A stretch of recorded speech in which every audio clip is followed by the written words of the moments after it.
Hello students.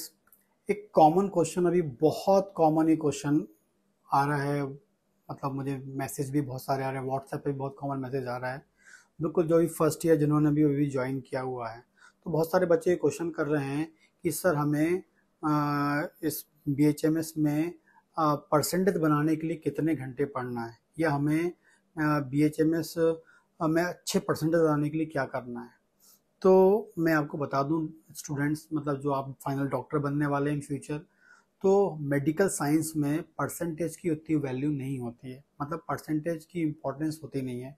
यदि आप future में जाके कोई भी एग्ज़ाम देंगे, चाहे वो आप एमडी का दे दें, एआई एपीजीटी दे दें, पीएससी यूपीएससी का एग्ज़ाम दे दें, या इसके अलावा हम बात करते हैं कोई एनआरएचएम, कोई भी आप कॉम्पिटिटिव एग्ज़ाम देते हैं, गवर्नमेंट जॉब के लिए एग्ज़ाम देते हैं या इंटरव्यू आप देते हैं, तो वहाँ पर आपका कोई परसेंटेज कभी नहीं पूछा जाता है। परसेंटेज की वैल्यू मेडिकल साइंस में नहीं होती है। मेडिकल साइंस में ऑलरेडी आपका जो कॉन्सेप्ट होता है वो ज़रूरी होता है। मतलब आपकी जो कॉन्सेप्ट है या आपकी जो नॉलेज है उस पर डिपेंड होता है। यदि जब आप क्लिनिकल प्रैक्टिस करेंगे या फिर आप कहीं क्लिनिक खोलते हैं या कहीं हॉस्पिटल जाते हैं, कहीं भी आप पेशेंट देखते हैं, तो पेशेंट आपसे कभी परसेंटेज नहीं पूछता, वो आपका जो है नॉलेज पे डिपेंड करता है। यदि आप पेशेंट को अच्छा नॉलेज, आपके पास अच्छा नॉलेज होगा तो पेशेंट को अच्छा डील करेंगे। पेशेंट को अच्छा डील करेंगे तो ट्रीटमेंट अच्छा होगा, और ट्रीटमेंट अच्छा होगा तो पेशेंट आपके पास घूम के फिर आएगा, फॉलोअप पे आता जाएगा। और जो पेशेंट यदि फॉलोअप पे आ रहा है, यही आपकी सबसे बड़ी परसेंटेज है। मतलब आप एक पेशेंट को, एक बार पेशेंट आपके पास आया और उससे आपने फिर अगेन बुला लिया, फॉलोअप पे फिर बुला लिया, और कई बार उसको आपने रिपीट करवा लिया, इसका मतलब है कि आपकी जो नॉलेज है बहुत अच्छी है, पेशेंट आप पे बिलीव कर रहा है, पेशेंट आपके ट्रीटमेंट से सेटिस्फाई है। लेकिन यदि आपने परसेंटेज बनाने के चक्कर में नॉलेज ही नहीं लिया, परसेंटेज बना के रख लिया जिसकी कोई वैल्यू नहीं है, नॉलेज नहीं लिया, तो नॉलेज नहीं लेगा तो आप पेशेंट को प्रॉपर डील नहीं करेंगे और पेशेंट आपके पास रिपीट होके नहीं आएगा। ठीक। तो इसलिए अपने बीएचएमएस में आपको, जब आप first year, second year, third year, final year पढ़ते हैं, तो यदि आप अच्छे कॉन्सेप्ट्स के साथ पढ़ते हैं, अपने कॉन्सेप्ट्स को बिल्ड करते हैं, तो नॉलेज ऑटोमेटिकली आपको आ जाएगा। मतलब ऑटोमेटिकली आपके परसेंटेज ही बन जाएंगे। आपको परसेंटेज के पीछे नहीं भागना है। ठीक। मैं अपनी बात करूं, मैं इतने साल से अपनी क्लिनिकल प्रैक्टिस कर रहा हूं, तो मुझे आज तक किसी पेशेंट ने ये नहीं पूछा कि आपके कितने परसेंटेज हैं। ना कि मैं अपनी क्लिनिक में कहीं बोर्ड लगा के रखा है कि मेरे इतने परसेंटेज है। सिर्फ पेशेंट मेरे पास इसलिए आ रहा है, या दूसरे डॉक्टर के पास भी इसलिए आता है, फॉलो अप पे रिपीट इसलिए होता है क्योंकि आपका जो नॉलेज अच्छा होता है, नॉलेज अच्छा बिल्ड किया है, तो ऑटोमेटिकली पेशेंट आपके पास आएगा, आपसे पूछेगा। कई बार ऐसे पेशेंट भी आते हैं जो ट्रीटमेंट ना लेके सिर्फ ओपिनियन लेने आते हैं और फीस भी दे के जाते हैं। सिर्फ क्यों? क्योंकि आपके पास अच्छा नॉलेज है। वो आप नॉलेज को गेन करें। फर्स्ट ईयर में आपके पास जो 1.5 साल है उसमें अच्छे से आप एनाटॉमी पढ़ें, अच्छे से फिजियोलॉजी पढ़ें, फार्मेसी पढ़ें। फार्मेसी बहुत अधिक जरूरी होता है क्लिनिकल प्रैक्टिस के लिए, वो आप पढ़ें। ऑर्गेन ऑफ मेडिसिन पढ़ें, मटेरिया मेडिका पढ़ें। पांचों सब्जेक्ट्स को अच्छे से पढ़ें, ना कि पास होने के लिए, ना कि परसेंटेज बनाने के लिए। ठीक है। यदि आपके कॉलेज में अच्छी स्टडी हो रही है तो आप उसको पढ़ें, अच्छी स्टडी हो रही है तो आप वहाँ से लें। नहीं तो यदि कॉलेज में पढ़ाई नहीं हो रही है तो अपने टाइम ख़राब ना करते हुए कहीं ना कहीं किसी को ज्वाइन करें और अपने नॉलेज को अपडेट करें। क्योंकि यदि आप कॉलेज पर डिपेंडेंट रहेंगे तो टाइम निकल जाएगा, 5.5 साल ऐसे ही निकल जाएंगे, और फिर आप का नॉलेज जीरो रहेगा। क्योंकि कॉलेज को तो कुछ मतलब नहीं है, कॉलेज में अपना जो है वो चल रहा है, उसको आप भूल जाइए। आपको अपना नॉलेज अपडेट करना है, अपने आप को बूस्ट करना है, अपने आप के नॉलेज को अपडेट करना है, तो आपको सेल्फ स्टडी करनी पड़ेगी और किसी न किसी से आपको लर्निंग लेनी पड़ेगी। क्योंकि सेल्फ स्टडी से भी कई कॉन्सेप्ट्स क्रिएट नहीं, क्योंकि ये बीए बीएससी तो है नहीं। मेडिकल साइंस में कॉन्सेप्ट्स चाहिए होते हैं, ट्रिक्स चाहिए होते हैं, ताकि आप प्रॉपरली पेशेंट को रीड कर सकें, केस को डायग्नोस कर सकें, डिजीज डायग्नोस कर सकें। क्योंकि जब पेशेंट आपके पास आता है तो बहुत कम टाइम में आपके दिमाग में बहुत सारी चीज़ होनी चाहिए, क्योंकि वो कोई भी कंडीशन लेके आ सकता है।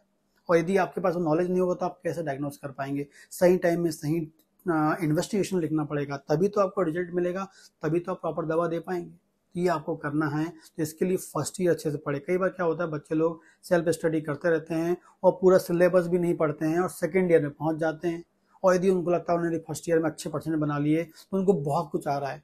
बिल्कुल ऐसा मत सोचिए, परसेंटेज की कोई भी वैल्यू नहीं होती है, बस आपको नॉलेज लेना है। यदि आपने फर्स्ट ईयर में अच्छे से नहीं पढ़े सेकेंडरी कितना अधिक बर्डन होता है, उसमें भी इतने सारे सब्जेक्ट होते हैं, पैथोलॉजी होती है, माइक्रोबायोलॉजी होती है, पैथोलॉजी होती है, फॉरेंसिक मेडिसिन होती है, ऑर्गेनोम ऑफ मेडिसिन होता है, मटेरियल मेडिकल, इतने सारे सब्जेक्ट्स होते हैं, उनको पढ़ना होता है। कई लोग क्या सोचते हैं हमने फर्स्ट ईयर में पास कर लें, हम जो है इसके नॉलेज को सेकेंड ईयर में जाके अपडेट करेंगे। बिल्कुल नहीं करें। फर्स्ट ईयर को फर्स्ट ईयर में ही पढ़ें, फर्स्ट ईयर में ही पूरा नॉलेज ले लें, सेकेंड ईयर में जाए सेकेंड ईयर का पूरा नॉलेज ले लें, थर्ड ईयर में जाए थर्ड ईयर का पूरा ले लें, फाइनल में जाए फाइनल का पूरा ले लें, और जब इंटर्नशिप में हो तो पूरा का प्रॉपर इंटरप्रिटेशन करके आप बिल्ड कर लें। और जिस दिन आप डॉक्टर बन करके निकलें, तो यदि आप किसी हॉस्पिटल में भी यदि आप मतलब जॉब करना चाहते हैं, वहां पर भी आपको जो सैलरी होती है वो आपके नॉलेज के बेस पे मिलती है। यदि आप जाएंगे, आपको नॉलेज नहीं है, ठीक, आप इंजेक्शन बॉटल लगाने के चक्कर में पड़े हुए हैं, तो फिर आप वहां से, क्योंकि आपको केस डायग्नोस करना है, यदि अच्छे लेवल का आपको नॉलेज होगा, अच्छे लेवल पे आप काम करेंगे प्रैक्टिकली, तो ऑटोमेटिकली आपको जहां भी आप वर्क करेंगे तो आपके वर्क को देखकर वो ऑटोमेटिकली आपके जो सैलरी उसको भी इम्प्रूव करेगा। क्लिनिक में जाएंगे, क्लिनिक तो सेल्फ होती है, तो आप वहां पर भी अपने नॉलेज को प्रॉपरली यूज करेंगे तो पेशेंट आपके पास बनेंगे। क्योंकि शुरुआत में एकदम से तो आपने क्लिनिक खोला तो पेशेंट नहीं आएगा। यदि एक पेशेंट भी आता है, वो भी फॉलो अप में आ जाए और वो ठीक हो जाए तो वो दूसरे पेशेंट को बताएगा। ऐसे ही चेन सिस्टम चलता है। क्योंकि जब मैंने भी अपनी क्लिनिक स्टार्ट की थी, जीरो से स्टार्ट की थी, लेकिन अब बिल्ड कर ली है। टाइम लगता है, लगातार आपको पढ़ना होता है। अभी भी मैं पढ़ता हूँ और पढ़ता रहता हूँ, क्योंकि बिना नॉलेज को अपडेट किए आप बिल्कुल अपने आप को इम्प्रूव नहीं कर सकते हैं। क्योंकि प्रेजेंट टाइम में जो चल रहा है उसको लगातार आपको पढ़ना होगा। कई बार ऐसा लगता है कि जो स्टूडेंट है उसकी तुलना में जो टीचर्स होते हैं वो ज़्यादा पढ़ लेते हैं। क्योंकि जिसको पढ़, अब डॉक्टर हैं तो आपको पढ़ना ही पड़ेगा, रोजाना 1-2 घंटा पढ़ना ही है, चाहे मैथमेटिक्स का पढ़ लें या जो भी आपके जो केस है उसकी स्टडी करें, करना ही करना चाहिए।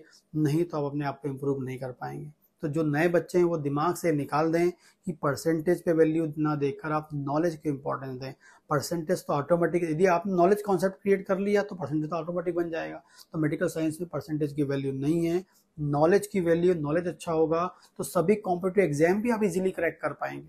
परसेंटेज सिर्फ आप पढ़ के परसेंटेज निकाल लेंगे तो फिर एग्जाम कैसे क्रैक कर पाएंगे। अभी के बच्चे देखता हूँ मैं, साल भर 5.5 साल कुछ नहीं पढ़ते हैं, लेकिन जैसे 5.5 साल उनका होता है उसके बाद उनको लगता है कि मुझे PSC, UPSC, NRHM, AIA, PGT के लिए पढ़ाई करनी है। 5.5 साल भाई क्या कर रहे थे उस, यदि आप 5.5 साल प्रॉपर पढ़ेंगे तो आप विश्वास नहीं करेंगे, कहीं आपको कुछ नहीं करना है, बस आपका इंटर्नशिप हुआ और आप एग्जाम देके क्रैक कर सकते हैं। लेकिन जो 5.5 साल उन्होंने अपना टाइम बर्बाद कर दिया, बच्चों को लगता नहीं कि 5.5 साल की इतनी इंपॉर्टेंस होती है। उस टाइम यदि हम अच्छे से पढ़ लेंगे तो ऑटोमेटिक नॉलेज, आप सब कुछ करिए, कॉलेज लाइफ में सब कुछ एंजॉय करें, लेकिन पढ़ाई भी उतना करिए जितना आपको पढ़ना चाहिए। तो जो बच्चे को लगातार क्वेश्चन कर रहे थे कि भाई हमें परसेंटेज बनाने के लिए क्या करना है, परसेंटेज को बिल्ड करने के लिए अच्छा कैसे लिखना है, तो वो ना सोच के आप अच्छे नॉलेज को गेन करने के लिए पढ़ें, तो ऑटोमेटिक अच्छा लिख पाएंगे, अच्छा परसेंटेज बना पाएंगे।